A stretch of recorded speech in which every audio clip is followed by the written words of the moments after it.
Assalamualaikum warahmatullahi wabarakatuh. Perkenalkan nama saya Rahman Husain dengan NIM 24103015 dari kelompok 24 yang akan melaksanakan praktikum modul 2 yaitu kontrol kecepatan motor DC dengan sistem kendali lingkar terbuka dan lingkar tertutup. Pembahasan pertama adalah untuk diagram box sistem dari kendali. Nah, diagram box sistem kendali merupakan diagram blok yang memperlihatkan proses ataupun tahapan dari sebuah sistem. Jadi di diagram blok itu untuk setiap progres ataupun tahapan ataupun proses itu dilambangkan dengan sebuah lambang ataupun blok. Nah, jadi di sini tuh pertama yang ada di bagian sini adalah garis sinyal. Jadi garis sinyal adalah garis panah yang memperlihatkan arah hadirnya sinyal. Kedua ada pada sistem kendali atau subsistem atau plan ada karakteristik dari tahapan pada blok atau disebut juga dengan fungsi. Terus ada summing point atau titik penjumlahan dua sinyal atau lebih. Terus ada juga branch point atau titik percabangan. Nah, jadi titik percabangan adalah bertemunya dua sinyal atau lebih. Lanjut.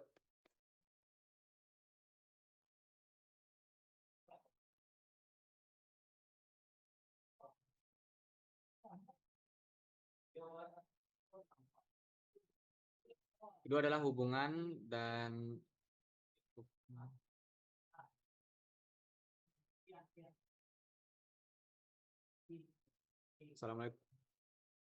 Assalamualaikum warahmatullahi wabarakatuh. Perkenalkan nama saya Rahman Husain dengan NIM 24103015 dari Teknik Elektro Angkatan 24. Di sini saya akan melaksanakan modul 2 yaitu kontrol kecepatan motor DC dengan sistem kendali lingkar terbuka dan lingkar tertutup. Diagram blok sistem kendali. Jadi diagram blok sistem kendali merupakan diagram blok yang memperlihatkan proses ataupun tahapan dari sebuah sistem. Jadi untuk diagram blok itu nanti dilambangkan oleh sebuah simbol. Di sini tuh ada pertama ada garis sinyal. Jadi garis sinyal itu ada garis panah yang memperlihatkan arah aliran dari sebuah sinyal pada sistem. Dan kedua itu ada sistemnya atau bisa disebut dengan fungsinya. Jadi pada sistem kendali, subsistem atau plan adalah karakteristik dari tahapan pada blok dan disebut fungsi. Terus ketiga ini ada gambar titik penjumlahan. Jadi summing point atau titik penjumlahan adalah titik penjumlahan dari dua sinyal atau lebih. Jadi di sini tuh nanti akan terjadi penjumlahan dari setiap sinyal masukan ataupun keluaran dari setiap sinyal masukan pada titik penjumlahan. Nah, terus ada branch point atau titik percabangan. Di sini nanti akan muncul beberapa dua sinyal atau lebih dari titik percabangan. Selanjutnya itu ada hubungan dan modifikasi diagram blok. Pertama ada keluaran subsistem pertama. Jadi keluaran subsistem pertama itu dirumuskan dengan X1S atau sinyal pertama dikali dengan G1 dikali dengan XI. Jadi keluaran subsistem kedua itu G2 sinyalnya dikali dengan sinyal masukannya. Jadi hubungan dan modifikasi diagram blok itu untuk sinyalnya dikali bloknya atau sinyalnya dikali dengan sinyal masukannya. Jadi fungsi alih total sistem dengan mensubstitusikan dari G1 dan G2-nya didapatlah X0 sama dengan G2 dikali G1 dikali dengan XI. Terus sehingga fungsi alih total sistem adalah XO dibagi dengan XI sama dengan GI dikali dengan G1 dikali dengan G2. Terus dalam bentuk paralel. Jadi sinyal dalam bentuk paralel itu untuk keluaran jalur atas atau jalur yang bagian atas itu sama dengan G-nya dikali dengan X1-nya. Terus keluaran jalur bawah juga sama, sinyal masukannya dikali dengan subsistemnya. Terus dari itu karena dia paralel maka X0 sama dengan X2 dikurang dengan X3. Jadi kita substitusi X0 sama dengan XI dikali dengan GI dikurang dengan XI dikali dengan G2. Jadi X1 yang masukkan di subsistem G1-nya dikurang dengan XI G2. Nah, terus di situ kita dapat X1 XI sama dengan G2 G1 dikurang G2. Jika kedua sinyal dijumlahkan tanda plus dan plus maka fungsi total menjadi G1 ditambah G2 dan sebaliknya. Jika 1 min dan 1 plus, maka jadi X2 dikurang dari G2-nya.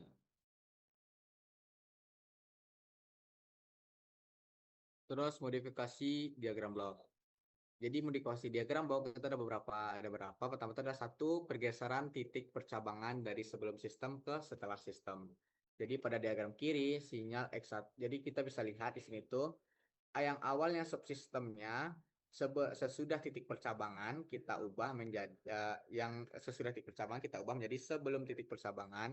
Jadi subsistem dulu, baru titik percabangan kita geser ke depan. Nah, caranya pada diagram kiri sinyal X1-nya itu bercabang sebelum melewati subsistem G. Jika titik cabang dipindahkan ke setelah G, yang ini ke setelah G, sinyal berubah menjadi X1 dikali dengan G. Agar cabang bawah tetap bernilai X1, ditambahkanlah subsistem 1 per G. Dengan demikian, kedua diagram tetap ekuivalen. Nah, tujuan dari beberapa pemindahan ini untuk menyederhanakan diagram blok, memudahkan analisis sistem kontrol, membantu proses reduksi fungsi alih. Nah, diagram kiri itu kita akan bahas lagi. Diagram kiri itu adalah sinyal masukannya dari X1. Jalur atas melewati subsistem dari G, baru keluarannya menjadi X1G. Nah, jadi jalur bawah itu langsung dari X1-nya. Nah, sedangkan jalur yang kanan itu subsistemnya titik masuknya dari X1G. Nah, karena dia nggak bisa, karena dia setelah G titik cabangnya, maka dia menjadi A1 per G atau X1 dikali G. Nah, terus modifikasi diagram blok. 2, pergeseran titik percabangan dari setelah sistem ke sebelum sistem. Yang sebelumnya dari pergeseran titik percabangan. Jadi, kalau titik percabangan yang kita geser ke arah sebaliknya, itu beda lagi. Jadi pada diagram titik cabang berada setelah subsistem dari G. Atau setelah subsistemnya diubah ke sebelum subsistemnya. Jadi ketika titik cabang dipindahkan ke sebelum G, sinyal cabang bawah kembali menjadi X1 agar keluarannya tetap X1G ditambahkan subsistem A sama dengan G. Dengan demikian kedua tetap equal. Jadi kalau tadi kita nambahin A per G, sedangkan di sini kita tetap kembaliin yang semulanya udah X1 kali G dijadiin dengan A sama dengan G. Nah, sama hal seperti sebelumnya, tujuan dari pemindahan ini adalah untuk menyederhanakan diagram blok, memudahkan analisis kontrol, dan membantu proses reduksi fungsi alih. Jadi, ulang lagi, diagram kiri ini itu adalah sinyal masukannya dari X1. Nah, terus masuk ke subsistem dari G, sehingga keluarnya menjadi X1G. Nah, cabang dari titik percabangannya ini, itu karena dia harus tetap ada X1 yang masuk, berarti jadi X1 kali G juga. Diagram kanan itu kan kita ngubah yang dari sebelum titik percabangan dari setelah subsistem ke sebelum subsistem. Jadi kita tetap jadiin A-nya itu adalah sama dengan G. Terus pergeseran titik penjumlahan dari sebelum sistem ke setelah sistem. Jadi jika titik penjumlahan dipindahkan sebelum G-nya di penjumlahan sebelum G ke sesudah G, kita tambahkan blok G pada jalur yang dipindahkan. Sesudah G sebelum G ditambahkan blok 1 per G. Nah, jadi pada diagram kiri, sinyal X1 dan X2 dijumlahkan terlebih dahulu. Kemudian hasilnya melewati subsistem dari G-nya. Nah, saat titik penjumlahan dipindahkan ke setelah G, sinyal X1 itu langsung melewati G. Sedangkan sinyal X2 yang titik yang sebelumnya itu, kalau untuk ke G, dia harus melewati subsistem dari A per G agar kontribusinya tetap sama. Dengan demikian, output kedua diagram tetap identik. Jadi, dia harus melewati G-nya dulu untuk bisa penjumlahan dulu untuk ke G. Nah, jadi diagram kanan itu sinyal X1 terlebih dahulu melewati subsistem dari G sehingga menjadi X1G, dan kemudian agar pengarah setara dengan diagram kiri, yang dengan kanan agar pengarah setara dengan diagram kiri, maka kedua jalur bawah itu menjadi X2G Kedua sinyal kemudian dijumlahkan jadi sama dengan X0 sama dengan X1G ditambah X2 kali G sama dengan X1 tambah X2 dikali G. Nah, terus modifikasi diagram blok. 4 pergeseran titik penjumlahan dari setelah sistem ke sebelum sistem. Pada diagram kiri, sinyal X1 pergeseran titik penjumlahan dari setelah. Jadi yang tadi yang sebelumnya ke setelah, ini sekarang setelah ke sebelum.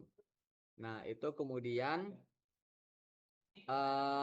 pada diagram kiri, sinyal X1 dan X2, X1 dan X2 dijumlahkan terlebih dahulu, kemudian hasilnya melewati subsistem dari G. Sinyal X1 langsung melewati G, sedangkan sinyal X2 harus melewati subsistem A agar kontribusinya tetap sama. Dengan demikian, output kedua akan tetap identik. Jadi caranya untuk yang gambar kedua itu kita harus melewati subsistem dari A dulu supaya dia hasil tetap sama. Terus sistem kendali lingkar tertutup dan lingkar terbuka. Pertama adalah sistem kendali lingkar terbuka. Sistem kendali lingkar terbuka merupakan sistem kendali yang bekerja tanpa mekanisme dari umpan balik. Pada sistem ini, sinyal keluaran tidak dikembalikan ke bagian masukan untuk dibandingkan dengan nilai referensi yang diinginkan. Karena tidak ada proses perbandingan dan koreksi, keluaran sistem sepenuhnya ditentukan oleh sinyal masukan serta karakteristik subsistem yang menyusun sistem tersebut. Dengan kata lain, keluaran sistem yang diperoleh dari hasil pengolahan sinyal masukan oleh subsistem yang ada, umpan balik atau feedback sendiri adalah proses pengembalikan sinyal keluaran ke input agar dapat dibandingkan dengan sinyal referensi sehingga sistem dapat mendeteksi kesalahan dan melakukan penyesuaian secara otomatis. Pada sistem lingkar terbuka, proses ini tidak dilakukan. RS, jadi ini sinyal masukan, masuk ke subsistem dan keluarannya dari CS. Nah, untuk sistem kendali terbuka, lingkar terbuka, sinyal referensi dari RS diproses oleh subsistem oleh GS untuk menghasilkan keluaran CS. Karena tidak terdapat umpan balik, tidak ada umpan balik ke RS untuk mengevaluasi atau memperbaiki kinerja sistem. Oleh sebab itu, output hanya bergantung pada input dan karakteristik dari subsistemnya. Fungsi alih sistem lingkar terbuka itu CS dibagi RS sama dengan hasil dari GS-nya. Keluaran sistem kendali lingkar terbuka CS-nya itu sama dengan RS dikali dengan GS, sinyal masukan dikali dengan subsistem. Karakteristik sistem lingkar terbuka, pertama tidak memiliki umpan balik, kedua keluaran tidak mempengaruhi input, dan ketiga tidak dapat mengkoreksi kesalahan secara otomatis. Keempat, struktur sederhana dan mudah dirancang. Contoh sistem lingkar terbuka, mesin cuci dengan timer, pemanggang roti, lampu lalu lintas dengan waktu tetap, dan kipas angin dengan pengaturan kecepatan manual. Sistem kendali lingkar tertutup. Yang tadi terbuka, sekarang ditutup. Ya, ciri-cirinya adalah adanya feedback untuk ke RS ataupun ke sinyal masukannya.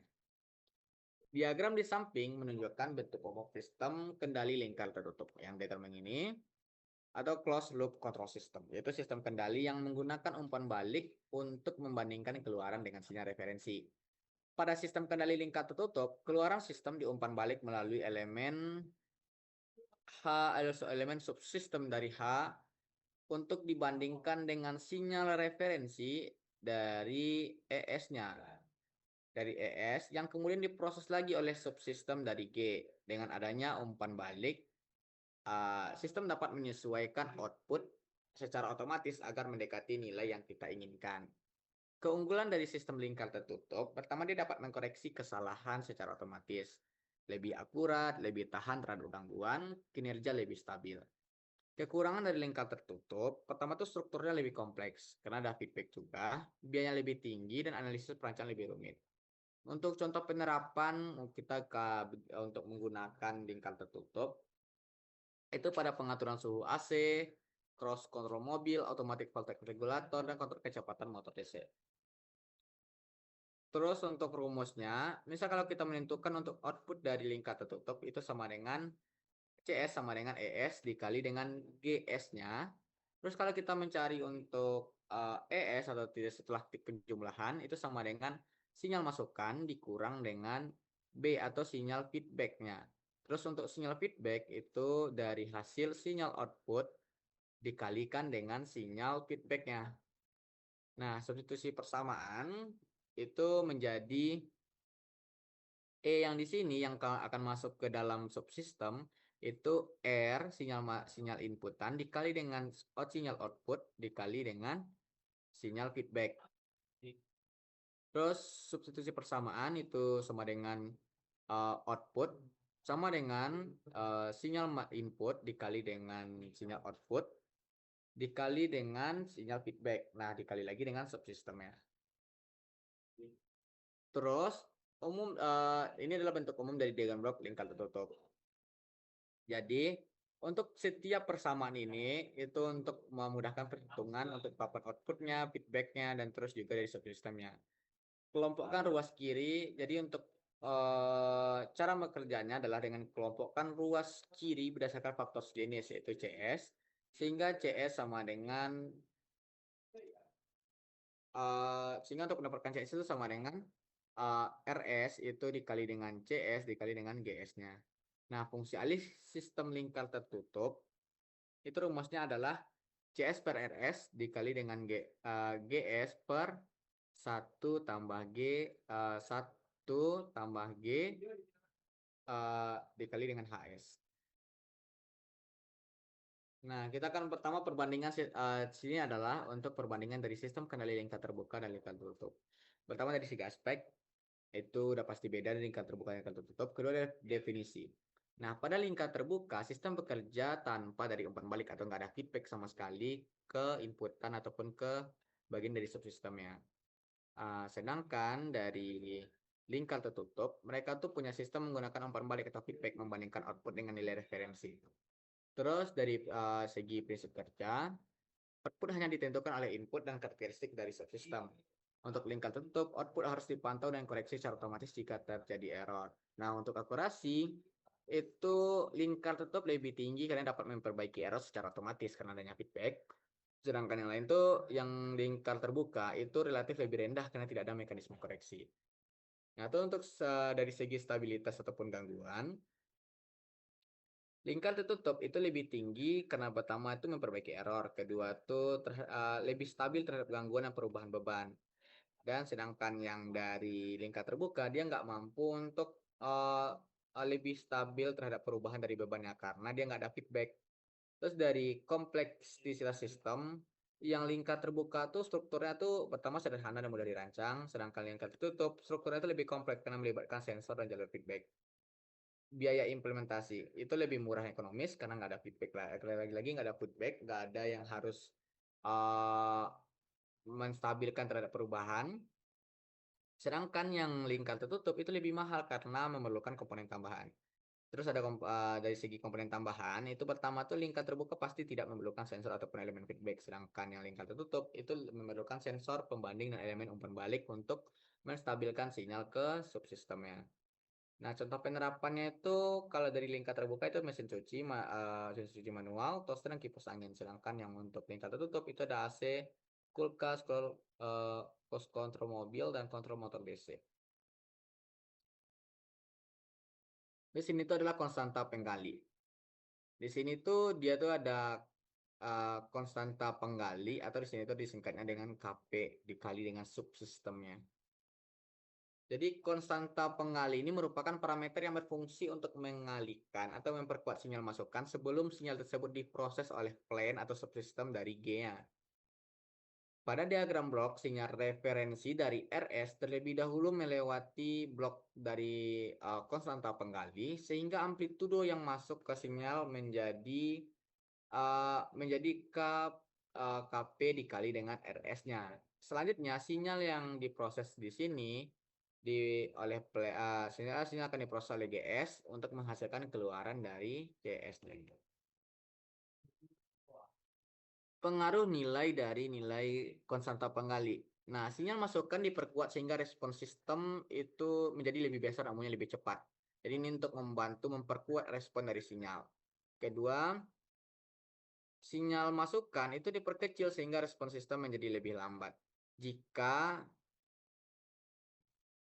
jika KP itu besar dari satu, itu berarti sinyal diperkuat. Jika KP itu kecil, uh, dia KP-nya itu kecil dari nol, itu sinyal berarti diperkecil sehingga respon menjadi lambat.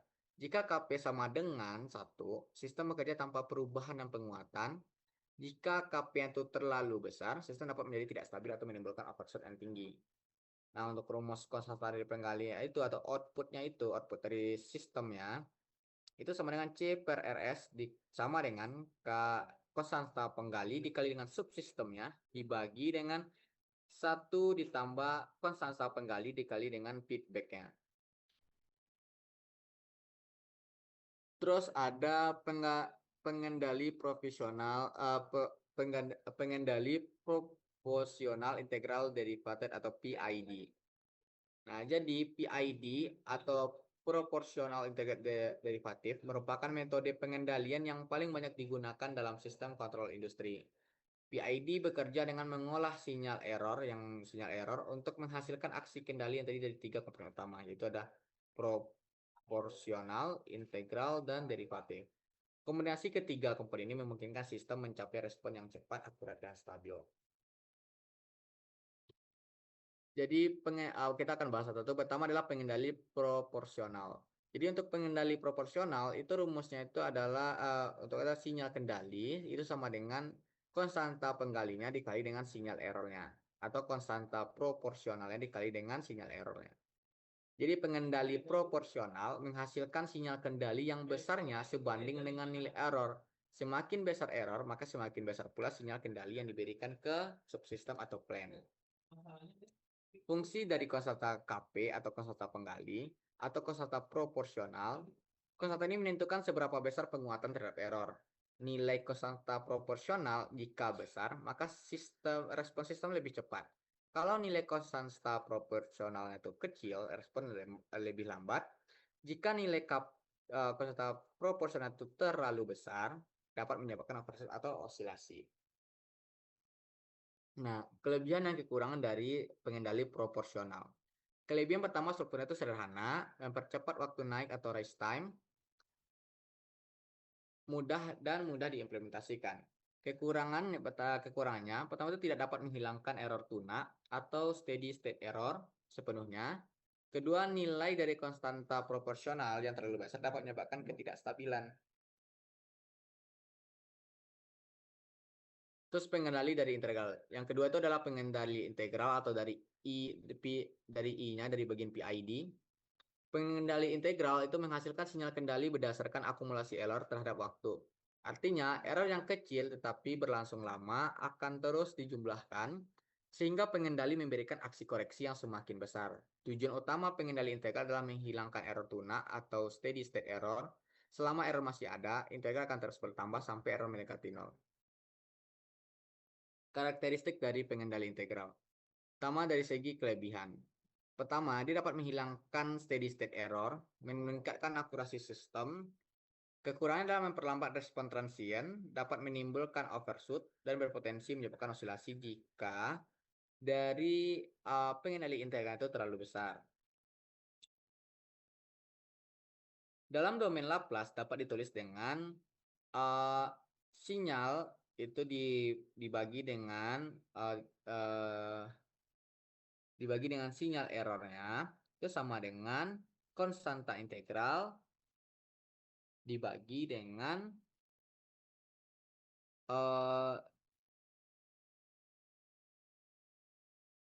konstanta integral dibagi dengan errornya. Terus selanjutnya untuk pengendali dari derivatif. Pengendali derivatif menghasilkan kendali berdasarkan laju perubahan error terhadap waktu. Dengan kata lain, pengendali ini tidak hanya melihat besar error, tetapi juga seberapa cepat error tersebut berubah. Pengendali derivatif berfungsi untuk memprediksi kecenderungan error dan memberikan aksi koreksi lebih awal. Dengan demikian, respons sistem menjadi lebih halus dan overshoot dapat dikurangi.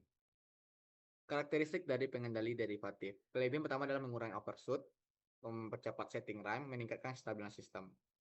Kekurangannya eh, kekurangannya adalah tidak dapat menghilangkan steady state error, sangat sensitif terhadap gangguan dan noise, dan jarang digunakan sendirian. Pengaruh nilai dari konstanta derivatif. Jika nilai konstanta derivatifnya itu besar, maka overshootnya berkurang, osilasi diredam, waktu tunak menjadi lebih singkat. Jika eh, nilainya itu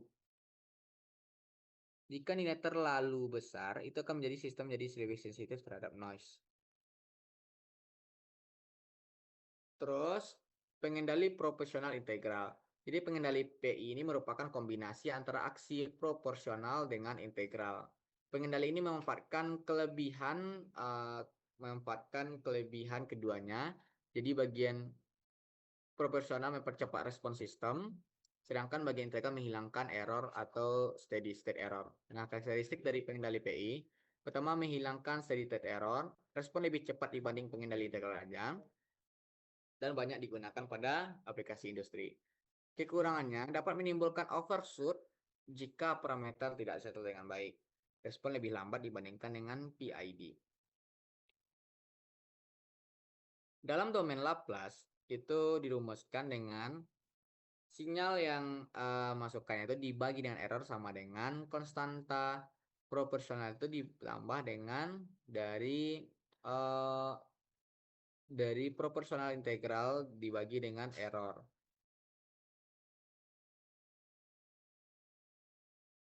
Terus kelima itu adalah pengendali proporsional derivatif. Nah, pengendali PDE merupakan kombinasi antara aksi proporsional dan derivatif. Pengendali ini menggabungkan kemampuan aksi derivatif untuk memprediksi perubahan error dan diredam overshoot. Nah, fungsi pengendali PD ini adalah pertama tuh aksi proporsional. Nah, memberikan respon yang sebanding dengan besar error. Kedua, aksi derivatif, merespon laju perubahan error untuk mengantisipasi overshoot. Dengan kombinasi ini, sistem dapat merespon dengan cepat sekaligus lebih stabil. Nah, karakteristik dari sistem yang pengendali proporsional derivatif. Jadi pengendali proporsional derivatif itu pengendali PD merupakan kombinasi antara aksi proporsional dan derivatif. Nah, ini menggabungkan kemampuan aksi proporsional untuk mempercepat respon sistem dengan aksi derivatif untuk prediksi perubahan error dan meredam overshoot. Nah, jadi pertama itu dia tidak dapat kekurangannya adalah tidak dapat menghilangkan steady state atau speednya dan sensitif terhadap noise pada sinyal error.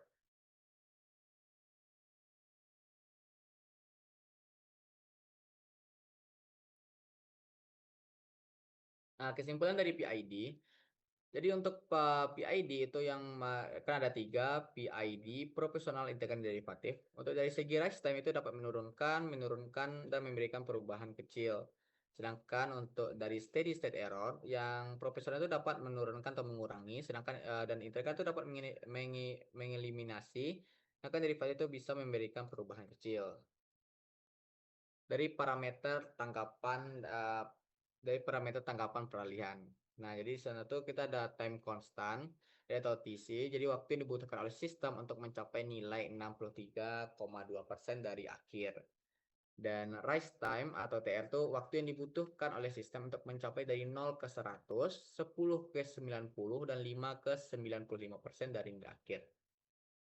Terus ada setting time atau TS, waktu yang menyatakan respon telah masuk 5% atau 2% atau 0,5% dari respon steady state. Keempat itu ada delay time, waktu yang dibutuhkan oleh respon untuk mencapai 50% dan nilai akhir pertama kali.